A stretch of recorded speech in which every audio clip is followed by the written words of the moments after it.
Hello everyone, this is Red Dude. What happened after you had sex with your best friend? NSFW. We had gotten drunk to celebrate me getting into med school, and 8 years of repressed sexual tension just poured out in a single night.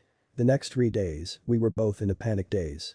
I thought I had lost my best friend for the best sex of my life, and I couldn't stop thinking it wasn't worth it. The sex was mind-blowing, but no one made me feel as safe or as happy, and I would trade anything to keep that. He asked would it really be so crazy if we tried dating. We moved in together a month later. We've been together now for 7 years, got engaged. Saving up for a house and wedding. He's still my best friend. We bought an air fryer and a water cooler for our house, so I guess you could say things are pretty serious. Wait till they get in rice cooker and bread baking machine. I hated doing it with her cause she said, "You are like a brother to me." After doing it.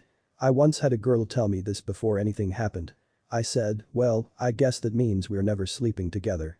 Her response, no, I fantasize about having sex with my brother. She was complicated. That's what we call complicated with benefits. Unfortunately we stopped being best friends after that. I'm hoping for your other half to say Dave, that's a horrible way of saying that we are married. That's what happened to me. We slept together twice and it was weird after the second time. We just drifted off and now I haven't seen him in 20 years when I used to talk to him every day. I lost my virginity to my best friend back in 2006. We drifted apart afterwards and I think about it a lot.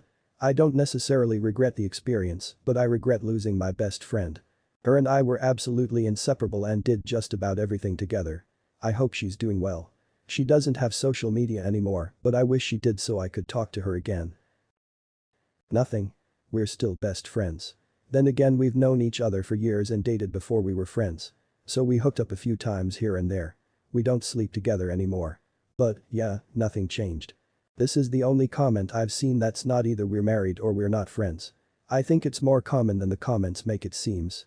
Nothing changed for me either, she lightheartedly said, if we're still single at 30 let's marry, we both knew that'd never happen, it was just a nice thing to say. Similar for me.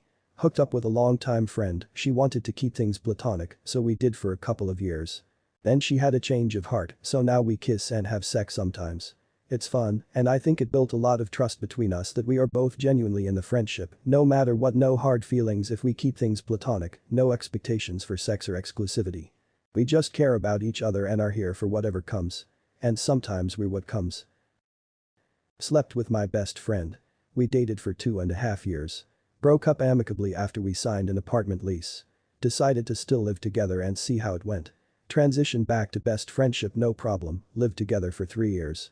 Both of us in great relationships now have never had any issue between us. I had a similar experience, was with her for 3 years, didn't work out. We are still best friends and have no issues. She's married now with 2 beautiful, intelligent little girls, and I couldn't be happier for her.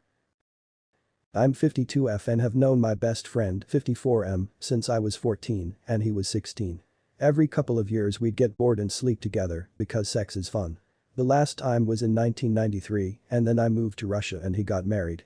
30 years later, we are still going strong and, though we now live in different states, we see each other often.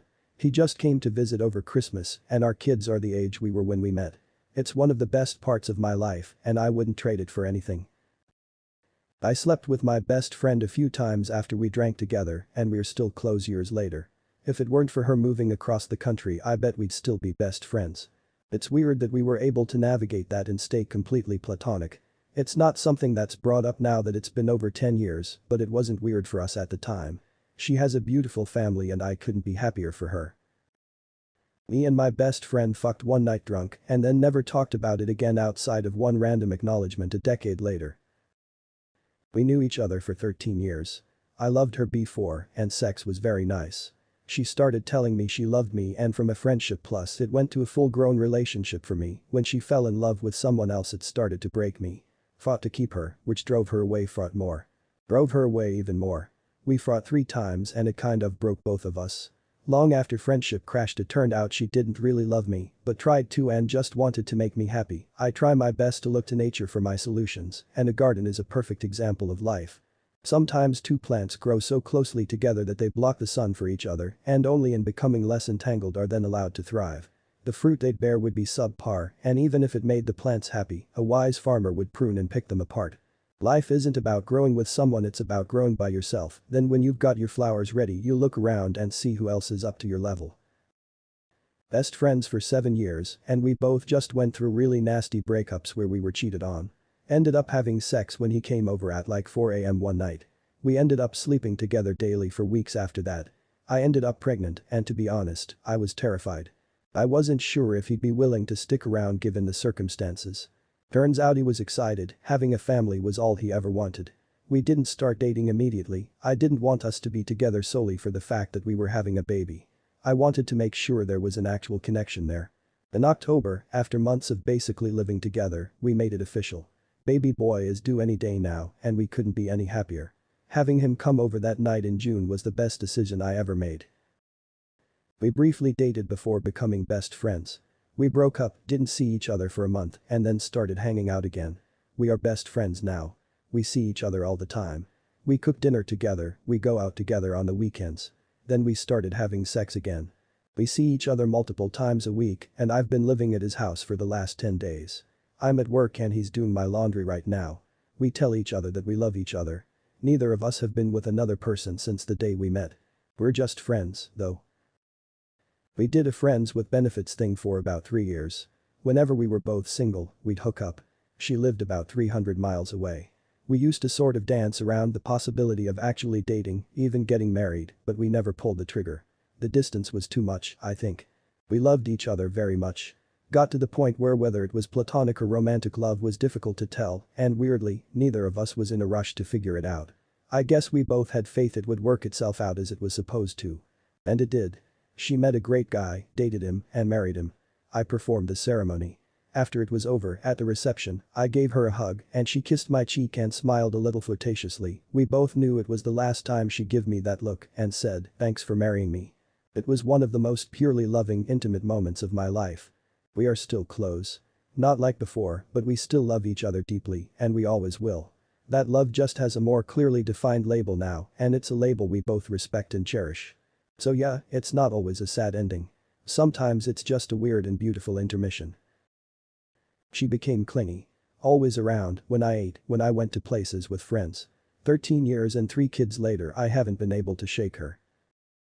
I dated her, helped deliver her daughter, raised her daughter as mine, and don't regret it. Bought a house, moved in together, she began hating being a mother and staying at home all the time, started cheating with coworkers, got exposed by her 2-year-old daughter. Please don't even ask how. I packed my shit and left immediately. Now she makes TikToks about how shitty I am to this day. Yet the only thing I miss about that relationship is being a father to that baby. Now she's the reason I don't think I'll ever date a woman with kids or are pregnant. Nothing against those beautiful women, but I'm honestly traumatized because I still miss that kid every day. This video's featured comment is from Macy. One thing that I did not realize would drive my husband crazy was a scantily clad full body lotion rubbed down. He's a boob man, so if they are out on display and he's getting lotion massaged all over his body, he's instantly hot and bothered. It started because he had really dry scaly winter skin, it was red and chapped and burned when he showered. I was like, geez, just use some lotion already. And of course he was like, yeah man, don't use lotion. And ignored me. He got in bed in his boxers and I grabbed a bottle of lotion and went to town on him. At first he protested. But then he stopped when he realized that it felt really good. Next thing I know, I had my shirt yanked off of me and he had a boner. Those boxers disappeared real quick too. So that's when I discovered that a topless full body lotion massage was right up his alley. After I got done with his body, he did mine, and then we were both frisky, which ended with happy endings all around.